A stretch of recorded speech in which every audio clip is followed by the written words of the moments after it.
পূর্ণাঙ্গ রূপে তদন্ত রিপোর্টটাকে দাখিল করার জন্য আমরা এগুলি ক্লোজলি এখন থেকে মনিটর করব। আর এইটার প্রতিবেদনের ব্যাপারে মাগুলির সাথে দেখা হলে আপনাদের সামনে আমরা পূর্ণাঙ্গ প্রতিবেদন তুলে ধরবো।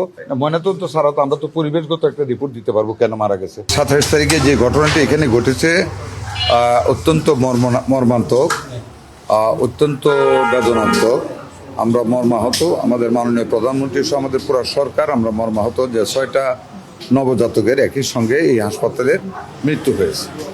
আমি সেদিন এখানে ছিলাম না, আমি আরেকটা ট্যুরে ছিলাম। আমার সম্মানিত ডিজি মহোদয়, এডিজি অ্যাডমিন, আরও আমাদের কর্মকর্তাবৃন্দ, স্বাস্থ্য মন্ত্রণালয়, ওনারা এসেছিলেন। আমার সাথে কন্টিনিউয়াসলি যোগাযোগ হয়েছে। একটি এনকোয়ারি কমিটি হয়েছে, এনকোয়ারি কমিটি আজকে রিপোর্ট দেওয়ার কথা ছিল। আমরা সকালে তদন্ত কমিটি মিটিং করেছি। সেই মিটিংয়ে আমাদের সমস্ত কিছু এখান থেকে নেওয়া হয়েছে। তারপরও আমাদের আরেকটা জিনিস আমাদের খুব দরকার, পূর্ণাঙ্গ রূপে তদন্ত রিপোর্টটাকে দাখিল করার জন্য। আমাদের 6টি মা যাদের সন্তান মারা গিয়েছে তাদের সাথে আমাদের যোগাযোগ করা অত্যন্ত প্রয়োজনীয়। এটা পূর্ণাঙ্গ একটা প্রতিবেদন তৈরি করার লক্ষ্যে। সেই মাগুলি অনেক দূরে আছেন। আমাদের তদন্ত কমিটি সক্ষম হয়েছেন যোগাযোগ করতে। আরও 2 থেকে 3 দিন টাইম লাগবে ওনাদের প্রত্যেকের সাথে দেখা করতে। যেই কারণে ওনারা আবেদন করেছেন, আমাদেরকে সমস্ত কিছু দেখিয়েছেন ওনাদের ফাইন্ডিংস। তো ওই মাগুলির সাথে দেখা করে ওনাদের স্টেটমেন্ট নিয়ে পূর্ণাঙ্গ প্রতিবেদনটা তৈরি করে আগামী 3 তারিখে আমাদের কাছে জমা দেবেন।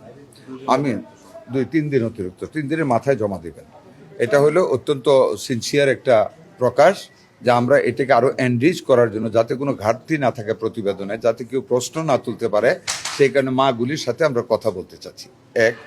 2 নম্বর হলো, আমি এখানে আসি নাই, আমি স্বাস্থ্যমন্ত্রী হিসাবে মৃত্যুর সাথে সাথে আমার আসার কথা ছিল, কিন্তু since I was out of the city আমি আরও কতগুলো হসপিটাল দেখে আসতে পারিনি। আজকে তাই আমি এখানে আসলাম।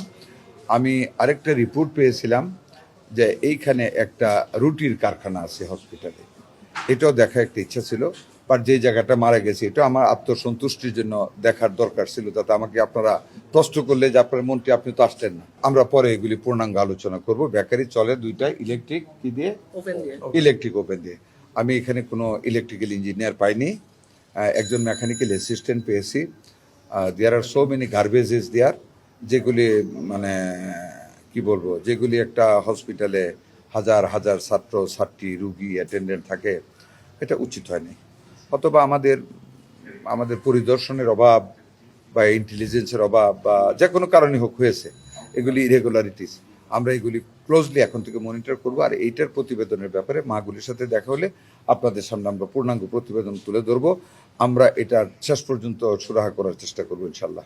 আমরা পানিটা লকড ওয়াটারটা, জমাট পানিটা এবং রুটির কারখানাটা থেকে কোনো রকম পদার্থ মানে বেবিদের যেটা টলারেন্সের বাইরে হতে পারে এমন কোনো গ্যাস প্রবাহিত হচ্ছে কিনা, যেহেতু আমরা আইসিইউটা রুমের ভিতরে একটা গন্ধ পাচ্ছি, এটা আমরা নিরীক্ষা করে 2 দিনের ভিতর দেখে আমরা এনিওয়ে 3rd ডেতে আমরা প্রতিবেদন দেবো।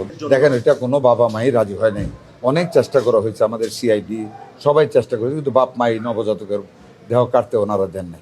ময়নাতদন্ত ছাড়া তো আমরা তো পরিবেশগত একটা রিপোর্ট দিতে পারবো কেন মারা গেছে। আমি 2জন ডাক্তার ইন্টারভিউ করেছি, তাদের মৌনতা থেকে আমরা বুঝেছি কি কারণে মারা গেছে।